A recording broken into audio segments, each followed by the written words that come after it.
Hey everyone, welcome back to my mini blog. এটা দুদিন আগের একটা ভিডিও, মানে এটা সোমবারের ভিডিও। সেদিন ছিল ছুটির দিন, তাই সকাল সকাল ঘুম থেকে ওঠা হয়নি, একটু ঘুম থেকে উঠতে দেরিই হয়েছে।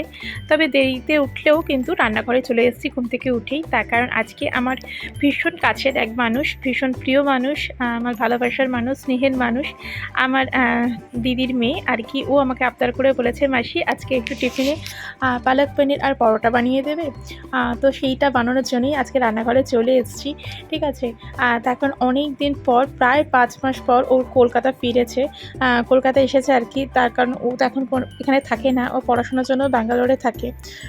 তো আজকে ও আমাদের বাড়িতে ছিল বোনের আবদারে। তখন তোমাদের আগেও বলেছি, আমার মেয়ে আমার দিদির মেয়েকে ভীষণ মিস করে, যেহেতু থাকে না। তা যেহেতু এখন এসেছে কয়েকদিনের জন্য, তো সেই জন্য বলেছে, দিদি আজকে তুই আমার সাথে থাকিস, একটা দিন আমরা খুব মজা করব। তো যেহেতু সোমবার ছুটি আছে, তো সেই জন্য ও আর কি আজকে ছিল সারাদিন। তো সেই জন্য সকালবেলায় উঠে ওর জন্য টিফিন বানাতে চলে এসেছি। আমার ভীষণ কাছের মানুষ, তোমাদের আগেই বললাম। ও বলতে পারো ও আমার আর কি প্রথম সন্তান। আমার মেয়ের মতনই আমি ওকে ভীষণ ভালোবাসি। তো যাই হোক, ও আমাকে আবদার করে বলেছে আর ওকে বানিয়ে দেবো না, সেটা কখনো হতেই পারে না। তো সেই জন্যই সকাল সকাল আমি পালক পনির বানাতে চলে এসেছি। তো পালং শাক তো ছিল না, সেটাকে অনলাইনে আনিয়েছি, পনিরও আনিয়ে যেভাবে পালক পনির বানায় সেইভাবেই বানিয়েছি। সবার প্রথম পালং শাকটাকে আমি একটু ভালো করে কেটে কুচিয়ে ধুয়ে নিয়ে একটুখানি সেদ্ধ করে নিয়েছি নুন দিয়ে।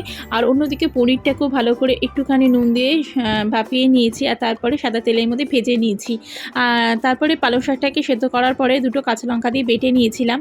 আর অন্যদিকে আমি কড়াইয়ের মধ্যে একটু সামান্য তেল দিয়ে তার মধ্যে পরিমাণ মতন আদা, রসুন, 4-5টা কাজু বাদাম, টমেটো সব কিছু হালকা করে একটু ভেজে নিয়ে বেটে রেখেছিলাম।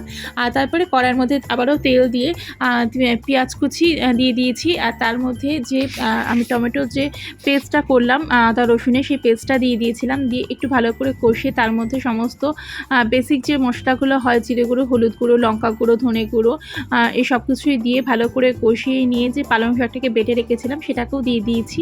দিয়ে ভালো করে একটু নেড়ে তার মধ্যে একটুখানি আমি ক্রিম দিয়ে দিয়েছিলাম, যাতে টেস্টটা একটু বেশি ভালো হয়। তো সেই ক্রিমটা দিয়ে ভালো করে নাড়ানোর পরে যে পনিরটা আমি ভেজে রেখেছিলাম, সেই পনিরটা ভালো করে দিয়ে দিয়েছি। দিয়ে একটুখানি ফুটলে নরম হলে তারপরে ওপর থেকে একটুখানি কস্তুরি মেথি আর ধনেপাতা কুচিয়ে দিলেই কিন্তু আজকে পালক পনির একদম রেডি হয়ে যাবে। আর এই পালক পনিরটা খেতে কিন্তু ভীষণ ভালো লাগে, সব কিছুর সাথেই ভালো লাগে। আর যেহেতু আজকে ও বলেছে পনির দিয়ে, পালক পনির দিয়ে আর কি পরোটা খাবে, তো সেই জন্য এখন পরোটা বানাবো। তো দেখতেই পাচ্ছ আমার পনিরটা কিন্তু এখানে অলমোস্ট হয়ে গেছে। তো চলো পরোটাটাও ভেজে নিই। তো এখানে গরম গরম পরোটাও ভাজা হয়ে গেছে, দেখো পরোটাগুলো একদম লুচির মতন ফুলছিল। তো যাই হোক, সব কিছু রেডি করে ওকে সুন্দর করে সাজিয়ে খেতে দিয়েছি। ওর খেয়ে ভীষণ ভালো লেগেছে, সেটাই আমার কাছে অনেক বড় পাওয়া, ওকে খুশি করতে পেরে। তো যাই হোক, চলো আজকের ভিডিওটা এখানেই রাখলাম, দেখা হচ্ছে একটা অন্য কোনো ভিডিওতে।